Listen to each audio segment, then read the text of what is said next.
የሰመረ ባሪያው ቪዲዮን ብዙ ሰዎች ልካችሁልኛል። ሰመረ ባሪያውን እውነት ለመናገር እኔ በጣም የማደንቀው በጣም የምወደው እንግዲህ ከዛሬ 2 ዓመት 3 ዓመት በፊት በዩቲዩብ ነው የማውቀው። ሰብስክራይበሩ ነኝ። ደስ ይለኛል እሱ የሚሰጣቸው ሀሳቦች እንደዚህ ያፈነገጡ ሰዎችን ለመመለስ ለመገሰጽ እንደው ከቻለም ለማስተማር የሚሞክርበት መንገድ በጣም ነው የማደንቀው። የተሳካለት ልጅ ነው። በአዶናይ በኩል እኔና ሰመረ ያለን አረዳድ ኮምፕሊትሊ የተለያየ ነው።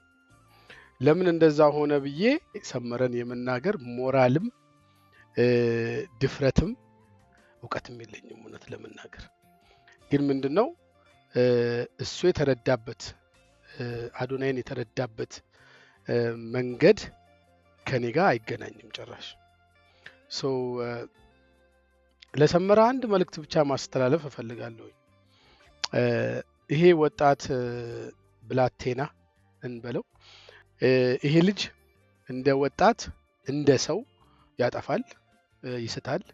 ግን ደግሞ እንደገና የሚሰራቸው ደግሞ በጎ ነገሮች አሉና እንደው ከመንቀፍና ለማጥፋት ከመሞከር ይልቅ በጎ ነገሩን ይዞ ይህንን ልጅ ማነጽ ማረጽ እና መቅረጽ አይቻልም ወይ?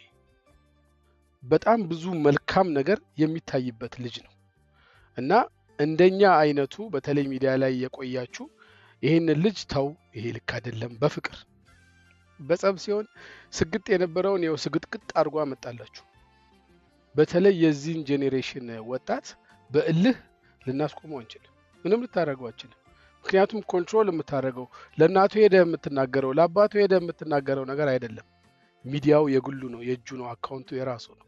የፈለገውን ነገር ማንጸባረቅ ይችላል እዛ ላይ እና ያን ነገር እንዳይሆን ግን እናንተ ሚዲያ ላይ የቆያችሁ ሰዎች በጎ ነገሩን ይዛችሁ መምከርና ማነጽ ብትችሉ ጥሩ ነው ባይነኝ።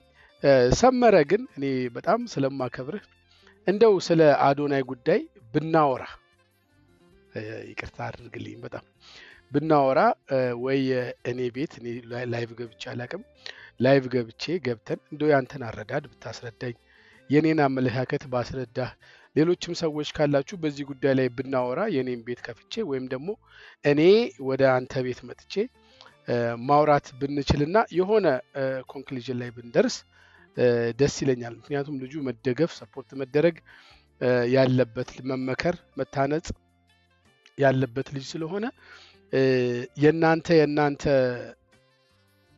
ወደ እሱ መቅረብ ይጠቅመዋል ልጁ ብዬ ስለማምን ነውና በሰመረ ላይ መጥፎ አስተያየት መስጠት አልችልም። ይቅርታ አድርጉልኝ።